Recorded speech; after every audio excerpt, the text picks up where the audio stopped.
it's outside the sort of natural silhouette of the body, but he's running across there to block the shot.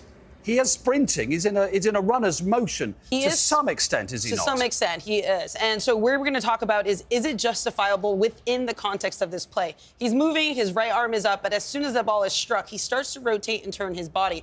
If you take a look, his left hand is tight to within his body, what we say within the silhouette, but the right arm is still extended out. So take a look at the right arm. As soon as he begins to turn, his right arm stays a little bit there, and although the hand is out, it's going to be this next angle that's going to indicate and show that is a bit more of the decisive. This angle, right arm, right hand. Right, proximity, Christina. Look how close they are. Surely proximity is a mitigating factor for Anderson. It no longer is. Proximity is no longer a mitigating factor. It used to be, but when the current interpretations with handling, proximity has gone away. I'm sorry. Now, it's being started to be applied back in only when you are stepping in for a challenge and it deflects off your body. Proximity is starting to be added in, but proximity has been taken out over the past 3 years. I think it's brilliant the way you can explain it like that, but for me, for them to be looking for that as a handball is just never ever going to sit well with me. I'm sorry. That's just like, I don't know why they're going so deep into the science of that. I can't with the proximity and. I hear what you're saying. The law for me is just like, it's gone crazy. I'm always critical of defenders who come out right and they come out and defend, they put their hands behind their back. Because you always think your balance can't be right. But that's what, if you feel for defenders now. I agree, I know what's been said.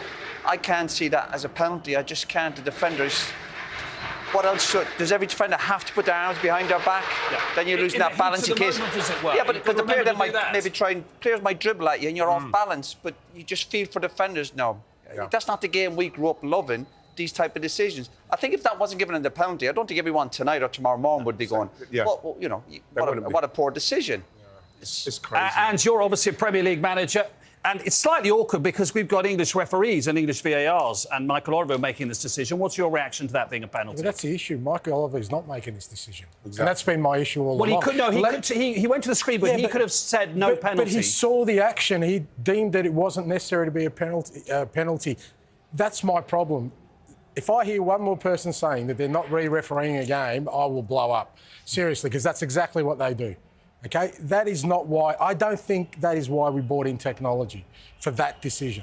That decision, to me, is quite an easy one. You know, like Roy said, if that wasn't paid, we wouldn't be talking about it tomorrow. And this is not on Michael Oliver. We're not criticising a referee here. We're criticising the technology, which is what I criticise consistently. I fully back the referee in this.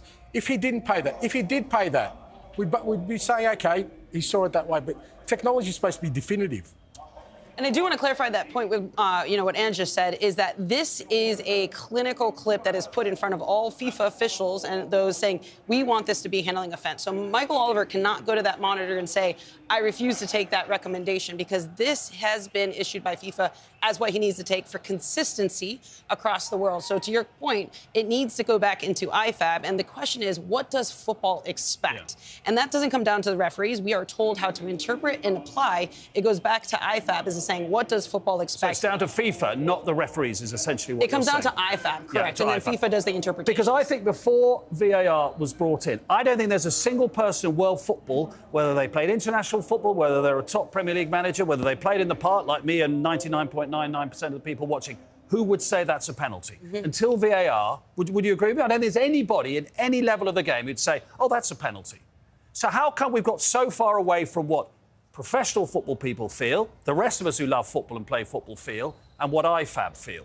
Why is there such a big discrepancy? One thing I need to clarify, too, is IFAB is not composed of just referees, OK? I've tried to go on IFAB. I'm American, so I understand I can't.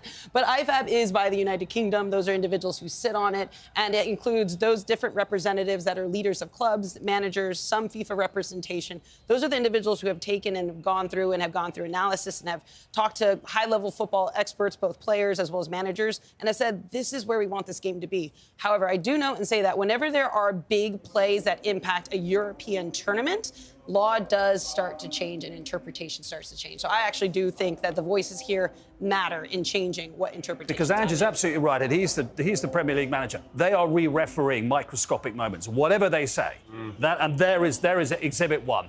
Yeah, and I mean, clearly, Michael Oliver has made all the key match incidents correct pursuant to the interpretations, applications, and guidance.